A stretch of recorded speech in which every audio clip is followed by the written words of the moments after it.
Have you ever looked into a woman's eyes and felt something you couldn't name? Like a storm, beautiful but dangerous. A sweetness that makes you lower your guard. A gaze that makes you forget the edge of your own sword. Listen closely, this isn't poetry, this is design. There's a kind of knowledge about women and about desire that modern men have abandoned. Not because it's false, but because it's costly to face. Socrates didn't avoid it. He walked right into it. And what he found wasn't hatred toward women. It was a truth about them. A truth that still stalks the hearts of men today. He warned us, not with bitterness, but with reason forged in fire hat. While men are shaped by clarity, women are often formed in layers of smoke. He didn't say that to degrade women. He said it to wake men up. Because what is veiled can't be trusted blindly. And what enchants us must be understood before it devours us. The men of Athens laughed at him. The jurors condemned him. But Socrates smiled in the face of their ignorance. Because he knew this: a man who only understands a woman as she appears, and not how she operates, is like a soldier dazzled by the gleam of an enemy's blade, captivated but fatally distracted. Socrates taught in questions. So here are a few. Why does she desire power in the shadows? Why is her affection often laced with strategy? Why does her silence sometimes speak louder than her words? If you never ask, you'll never see. And if you don't see, you'll kneel not in devotion, but in delusion. In the Republic, Socrates described the just soul balanced, ruled by reason, never enslaved by appetite. But what about the man who builds his life around a woman he doesn't understand? That man isn't building a soul. He's building a shrine to confusion. Socrates also spoke of the tyrant soul, the one ruled by desire, restless, thirsty, never still. Gentlemen, look around today. How many men wear the suit of reason, yet are secretly chained to the hunger for feminine approval? How many build kingdoms, not for legacy, but just to impress a woman who won't even stay once the walls collapse? Understand this: Socrates wasn't warning you about her. He was warning you about yourself. When you don't know her nature, she's not your enemy, and she's not your savior either. She's the test. And every man either passes or he's crushed by the weight of his own illusions. You were taught to look for beauty, but Socrates knew beauty is the bait. What matters is the intention behind it. And this, he said, is where men fail. You chase her form and forget her essence. You chase her touch and forget her pattern. You don't study, you fall. And when you fall, she doesn't catch you. Not because she's cruel, but because nature didn't design her to. She selects. She tests. She adapts. But she doesn't build. That's your burden. That's your curse and your crown. Socrates said a man must live examined. That includes your thoughts of her, your longings, your weaknesses. If you don't examine them, she will. She'll see what you refuse to face, and she'll use it not out of malice, but out of necessity. Just like the river doesn't hate the rock it erodes, the woman doesn't hate the man she outmaneuvers. She's just following her nature. The question is, are you following yours? Socrates lived surrounded by men who misunderstood power. They thought it was found in votes, in silver, in applause. But he knew real power belongs to the man who cannot be deceived, especially by what he loves. That's the beginning of manhood. You weren't born to orbit her. You were born to govern yourself. Socrates taught that the unexamined life isn't worth living, but the unexamined desire is even more dangerous. And nowhere is desire more camouflaged than in the realm of women. It wears the mask of devotion. It sings like truth. It dances like destiny. But underneath, it serves something deeper: survival, selection, instinct. You call it love. She calls it timing. In Phaedrus, Socrates warned that love, when it isn't governed by reason, becomes madness. Maybe divine, but madness all the same. He said the soul pulled by lust is like a wingless creature crawling in circles, obsessed with whatever feeds its appetite. Think about how many men live like that today. How many sacrificed their mission, their values, their sovereignty for what? A fleeting glance, a dopamine hit from a soft voice, a warm body. You weren't put here to be consumed by the feminine. You were put here to understand it. Socrates observed something brutal. While men tend to seek truth, women often seek alignment, not necessarily with truth, but with security. That's not an insult. It's an adaptive strategy. It's brilliant, really, but you have to see it. She isn't looking for righteousness. She's looking for what ensures survival, strength, status, stability.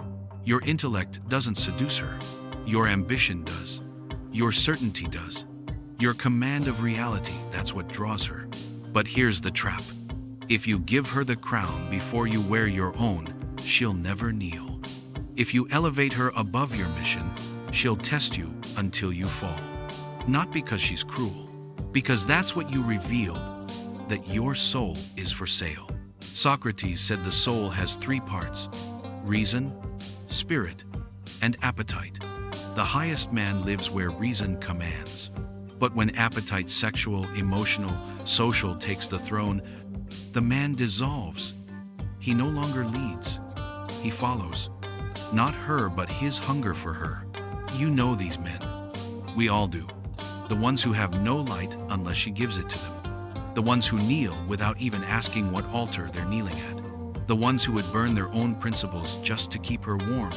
And you, if you don't wake up, you'll be one of them. Socrates was surrounded by people who confused noise for wisdom, beauty for virtue, charm for truth. He saw through it all. And when he challenged it, they killed him. But his voice still speaks not to the crowd, not to the simpletons, but to you, to the man who dares to see clearly. He saw that women, by nature, are more attuned to the present, to emotion, to safety, to the immediate now. Men, though, are cursed and blessed with the burden of the future. Our minds stretch forward. Our souls ache for legacy. Our bones carry the weight of vision. But vision is costly, and the feminine offers us a beautiful way to forget it, to trade it for comfort, warmth, and the illusion of peace. You can't. Your peace has to come from clarity, not her compliance. Because she will test you. She'll test your frame, your conviction. She'll mirror your uncertainty back to you with alarming precision. And if you haven't mastered yourself, she'll master you. Again, not with malice, but with instinct. Socrates didn't teach men to hate the world. He taught them to interrogate it, not to fear the forces that confuse us, but to illuminate them. So, illuminate her, not with suspicion, but with understanding. She isn't your anchor. She's the tide. Do you understand the difference? You have to become a philosopher of your own instincts. Because what Socrates knew is this: man's downfall doesn't come from the spear or the state. It comes from the desires he refuses to examine. And no desire haunts men more than the longing for the feminine mystery they never studied. The tragedy isn't that you need her. The tragedy is that you don't know why you need her. And in that blindness, you turn her into a god. Then you blame her when she doesn't perform miracles. But here's the truth. She was never meant to complete you. She was designed to test you. In Gorgias, Socrates dismantled the idea that pleasure equals good, that what feels right must be right. He stripped away the notion that validation, especially from others, especially from women, is a measure of virtue. What he exposed is chilling for modern men. Your pursuit of her approval isn't noble. It's a symptom of a forgotten purpose. You don't need her eyes on you. You need your own soul to stand upright in the dark. Look around. Men today aren't collapsing because of lack of talent. They're collapsing from internal disorientation. They can read her moods better than they can read their own values. They memorize the scripts she wants to hear, but forget the promises they once made to themselves. They think they're being romantic. She thinks they've lost their edge. And she's right. A woman cannot love what she doesn't respect, and she cannot respect what she can control. Socrates never wrote this out in modern terms. but the architecture of his thought reveals it. Harmony doesn't mean sameness. It means each part in its rightful place. A woman doesn't want to lead you. She wants to feel safe under your direction. But when you abandon that responsibility, when her emotions become your compass, when her approval becomes your mirror, when her affection becomes your prize, you stop being a man and start being a satellite. She might keep you around, but not because she truly wants to, because it's convenient. And convenience always expires. The world is full of men who thought they could win her love by worshiping her. But love isn't won through worship. It's won through sovereignty. In Meno, Socrates asked if virtue can be taught. But the deeper question he raised was whether men even recognize virtue anymore. That's the same question today. Do you actually know what masculine virtue is? Do you know what it looks like before you try to offer it to her? Or have you confused devotion with discipline, lust with loyalty, compliance with love?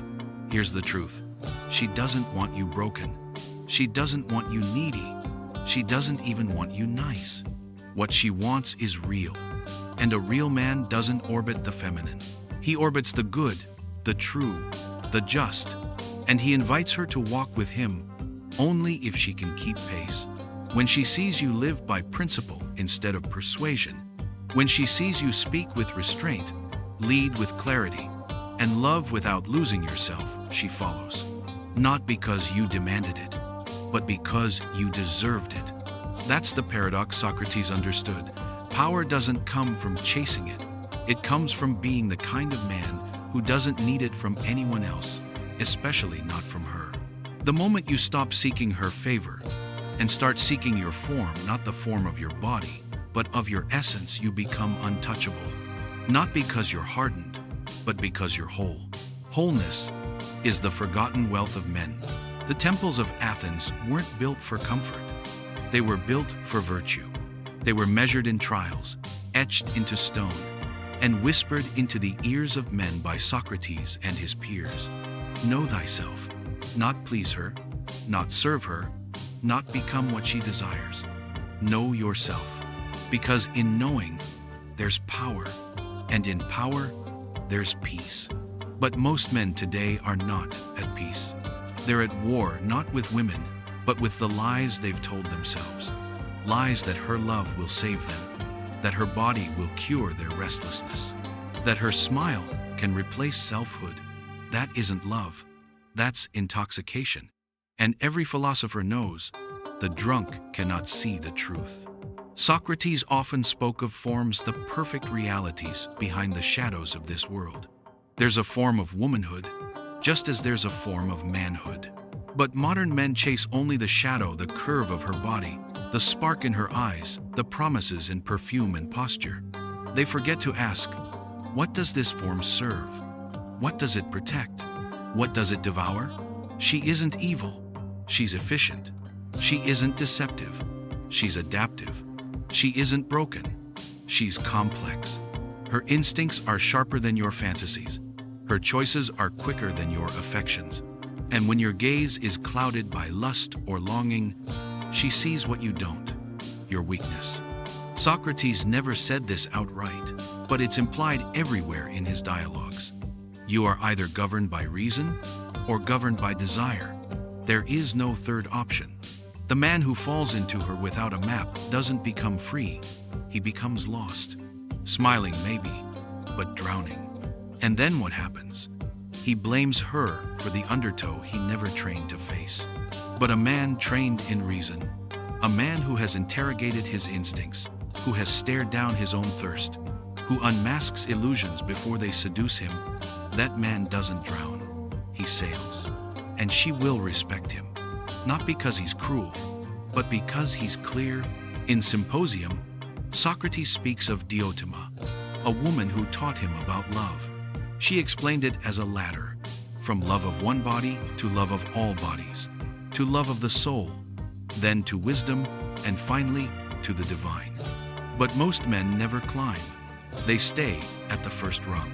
They rot in the pit of pleasure, never asking what it was meant to point them toward. You don't rot. You climb. She's not the destination, she's the gate. She's not the kingdom, she's the threshold, she's the wind. But you must be the sail. Your strength isn't in overpowering her. It's in outgrowing the need for her to define you. Let her remain mystery. Let her remain paradox. Let her be woman. But you be man, in the Socratic sense. Examined, steady, enduring, unmoved by flattery, unbroken by rejection, and undistracted by glitter that fades. That's your path. That's your calling. That's your dignity.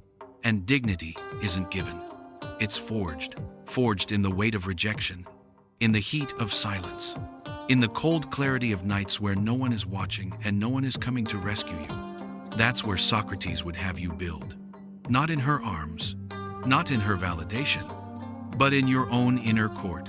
The man who depends on her warmth to feel whole has no fire of his own.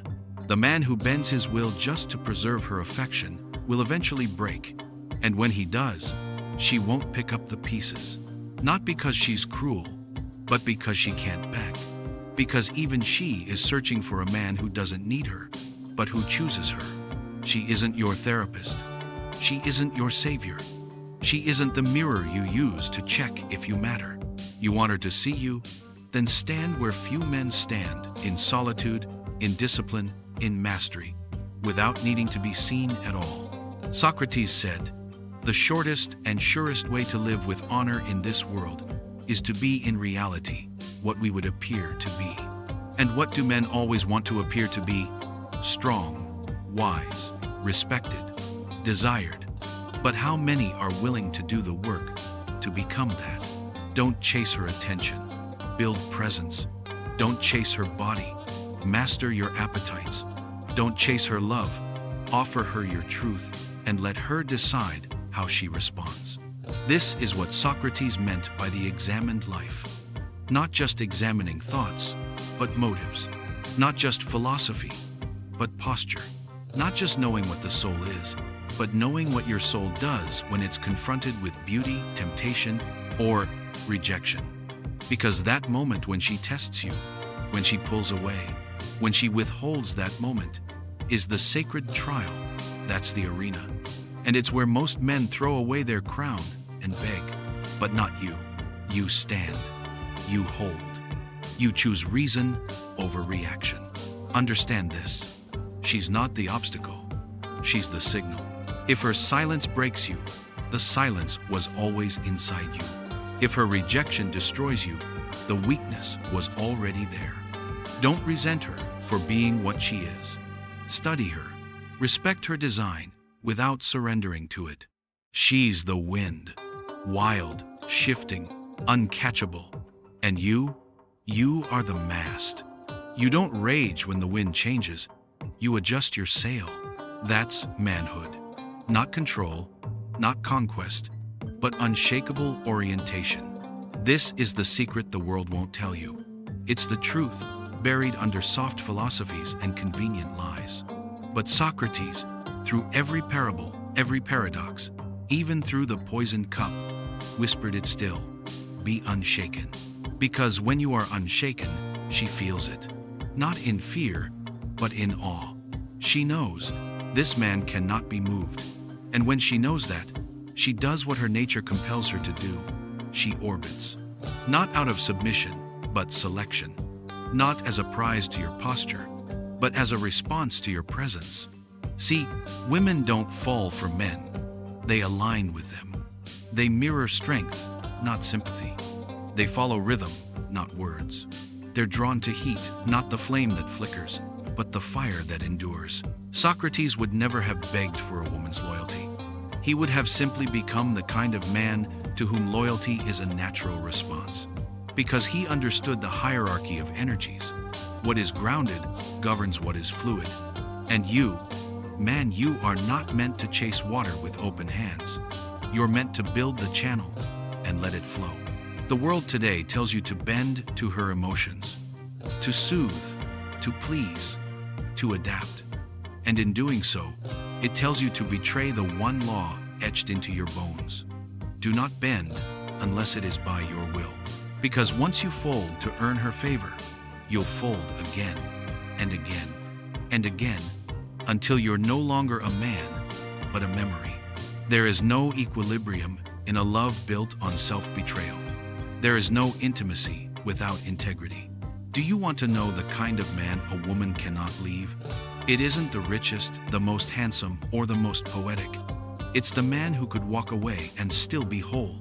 Because the moment she senses you cannot walk away, that your soul is chained to her presence, that your fire dies when she leaves, she knows you aren't fire at all. You're a candle, flickering, fragile, forgettable. But the man who holds his line, who smiles through rejection, who keeps walking his mission no matter her moods, that man becomes a gravity. She cannot help but feel it. Even when she runs, it pulls her back.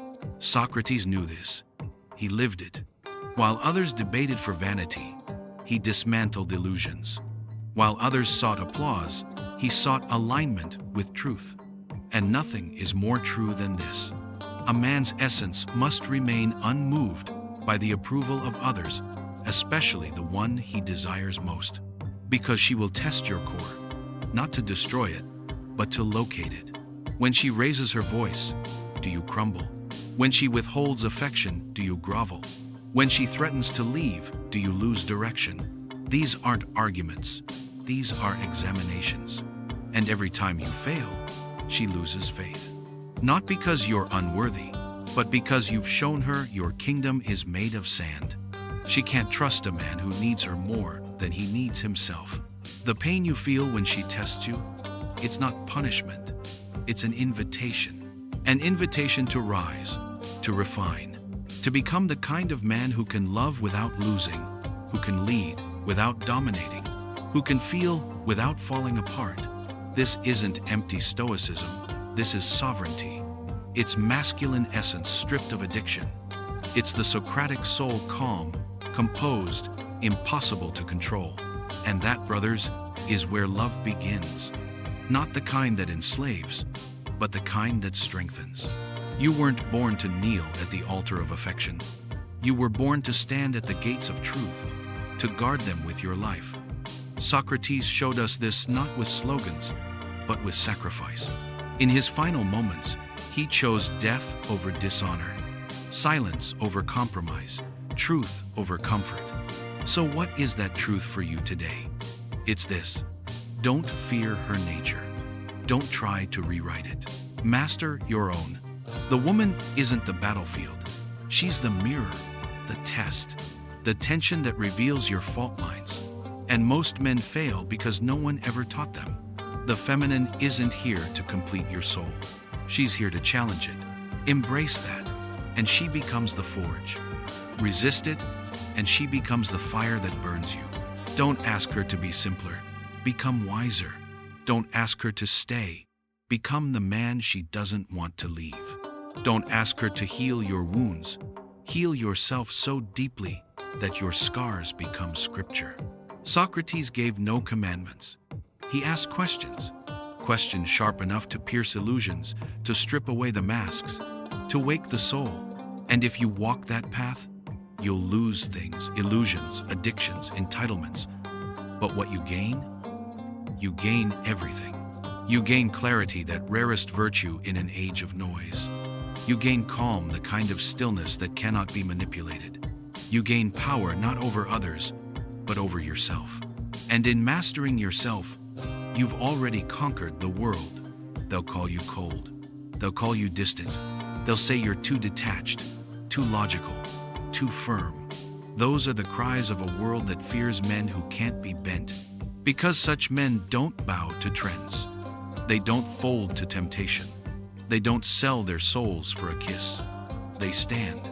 Not because standing is easy, but because falling is no longer an option. And in that stance, you become a beacon. Other men see you. They remember what they were meant to be. And that ripple, it reaches further than you'll ever know. So to you, the man listening in silence, feeling that ancient ache only the wise, feel I say this: rise. Rise without rage. Rise without apology. Rise without fear. Not against her, but for yourself. Don't run from her tests. Don't resent her power. Meet it with something greater, your own unshakable being. And when you do, the game ends. The illusions die. The soul ascends. This message isn't for the masses. It's for the few, the seekers, the builders, the kings, without crowns, who haven't forgotten the fire. If these words struck you, let them echo. Share them. Pass them on. Because men everywhere are starving for this truth. If you've been fed, feed others.